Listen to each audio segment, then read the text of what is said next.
What's going on, everybody? Welcome to another episode of the Touchdown with Doug Smith. And as we continue our 2024 NFL Draft Prospect Series, I got one of the best kickers in this year's 2024 NFL Draft. Baylor legend. He was a North Texas legend. And I get to literally, no pun intended, kick it with him today, Noah Rauschenberg, coming from North Texas. How are you today, man? Doing good. Can't complain. How are you? Man, I'm blessed, brother. Happy to be here in front of your presence today, man. Noah, man, take us from the beginning, man. You've had an amazing college football career, one of the most decorated kickers, one of the most accurate kickers. You have an abundance of awards. Man, take us from the beginning. Where are you from, and when did you first fall in love with the game of football? So from Tulsa, Oklahoma, born and raised. Been there basically my whole entire life. Started playing football when I was in fourth grade.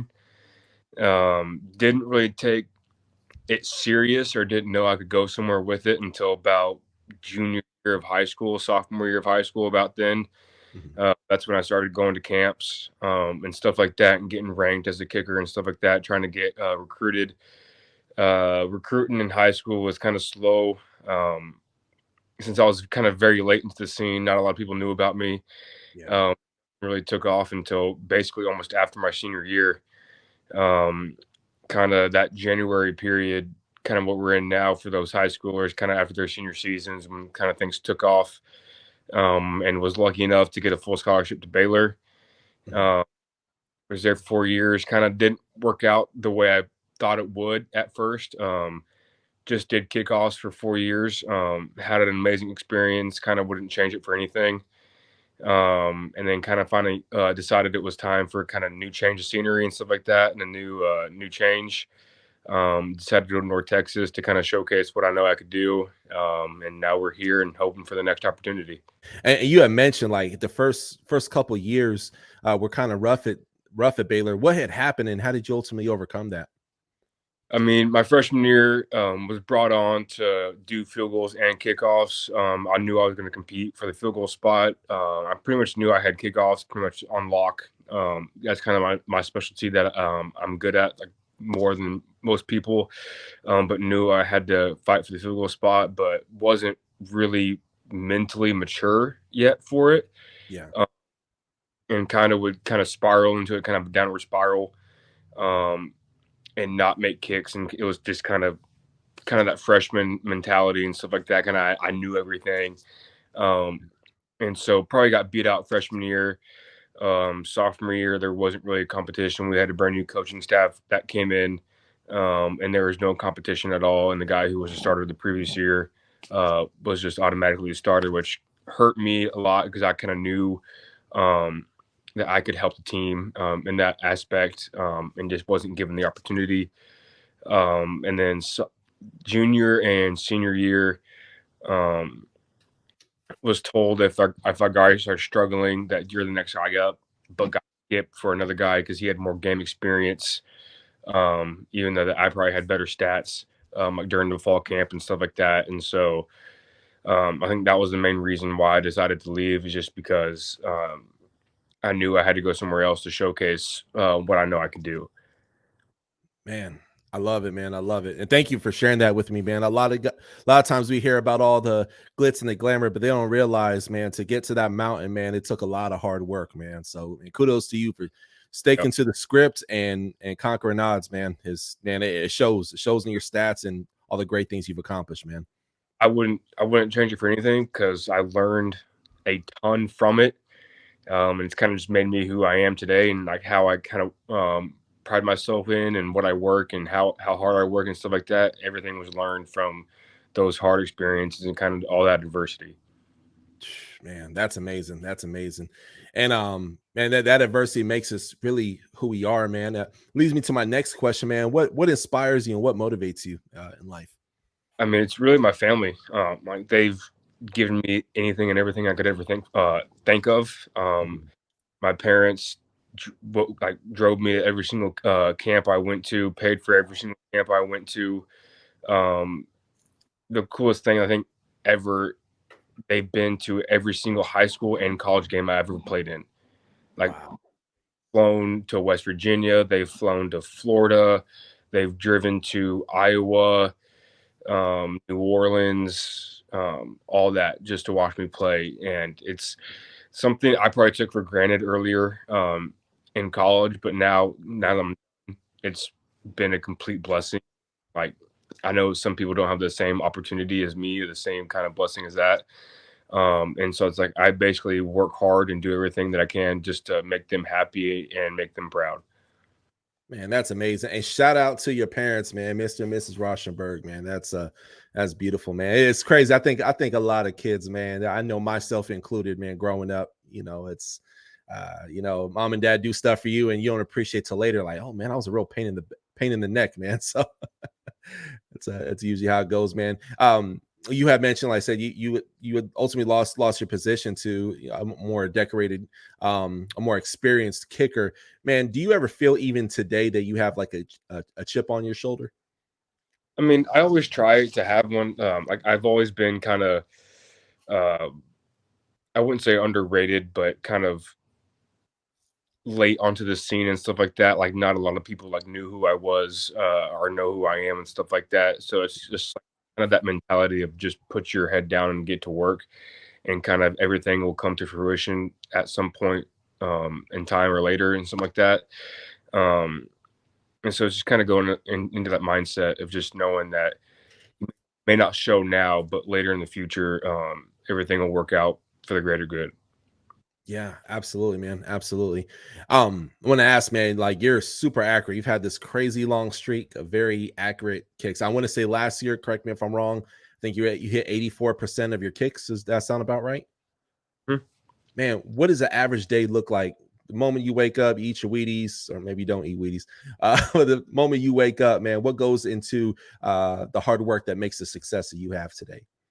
I mean, like today or not, yeah, today, I mean, wake up, breakfast, schoolwork, and then I have to wait until the rest of the team is done with their training, and so I can use kind of weight room so I'm not in the team's way. And then it's training from about 11 o'clock to 2:30. Just doing some conditioning workouts, some drill work kicking wise, and then coming back home, kind of eating, refueling the body, doing recovery, anything I need to, a lot of stretching, mobility work, probably some more school work just to get caught up on everything and make sure everything's done. Yeah. Uh, Kind of finish the night off either watching a movie or playing some video games, kind of relaxing and stuff like that. Cool, man. I love to see it. I love to see it. And I gotta ask this question, man. Is you're the first ever kicker I've ever had on the show, man. So it's and one of the best kickers in this year's draft at that. I gotta ask this, man. What is the longest streak you've ever had without missing a kick?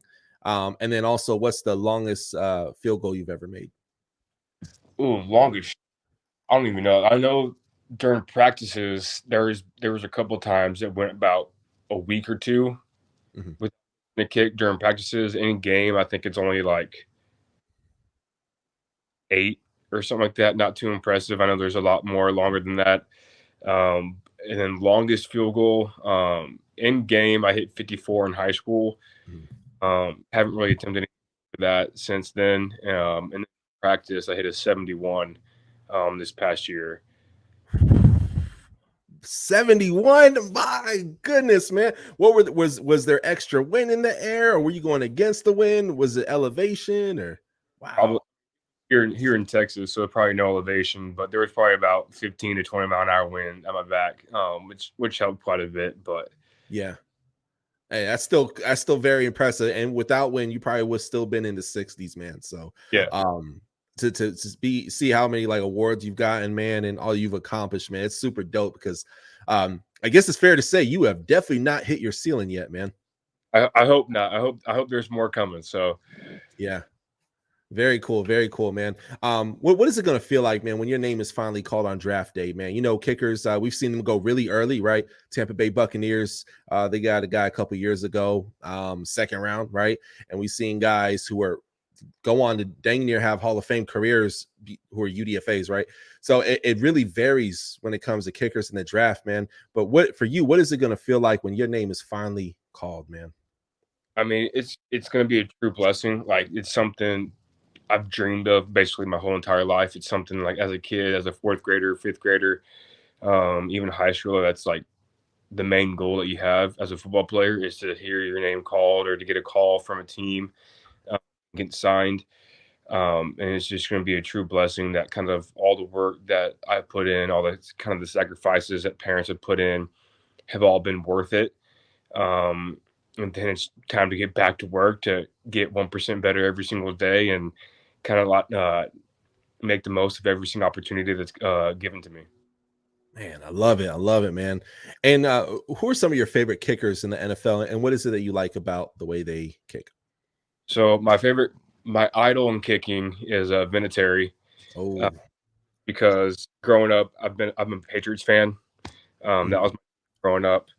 And so Vinatieri, Gostowski are probably my two favorite kickers ever, just because I mean Vinatieri is the goat, in my opinion. Yeah, Uh, Tucker is awesome, just because nobody can do what he can do. And then some guys I try to kind of model my style after is like Matt Gay and Brandon McManus. Uh, good guys. they're both very good kickers, both kind of two step, which is kind of what I do. I kind of do a modified two step almost. Um, both very powerful guys, very big legs and stuff like that. So those are two guys I try to kind of mimic my style after. Amazing, amazing.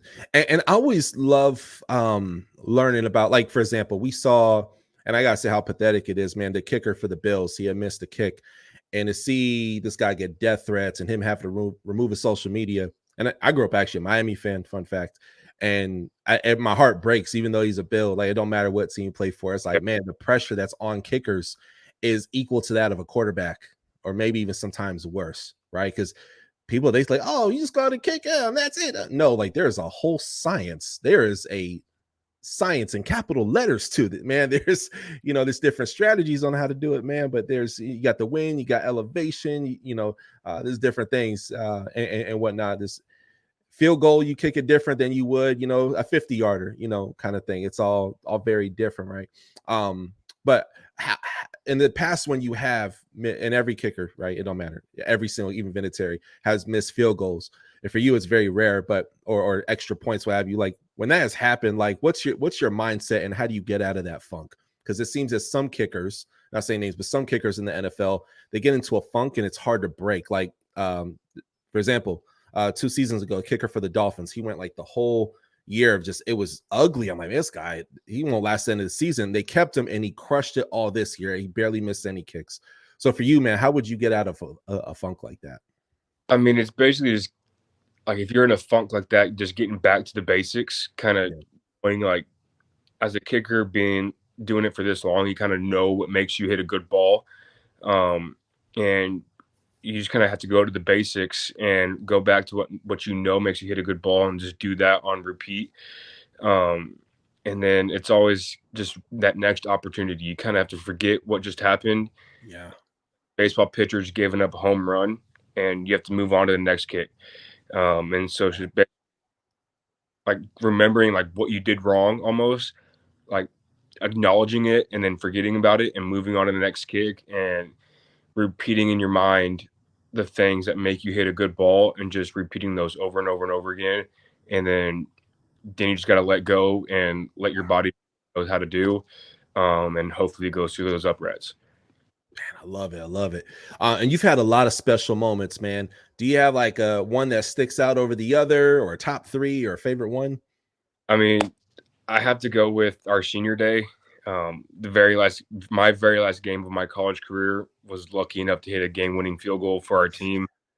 Um, was on senior day at home, last ever college games. Like that was, it still feels surreal to this day. It was just a very surreal moment that it was just amazing. Dude, that's cool. That's cool, man. And everybody just picks you up and embraces you. And it's like, when it comes to kickers, that they hate them hard and they love them hard, man. Always been curious about kickers, right? Because oftentimes we see wide receivers. Who's the best wide receiver? DBs. Who's the best DB? Even with quarterbacks, Cam Newton hasn't played football some years, and he's talking smack to guys who are actively in the league.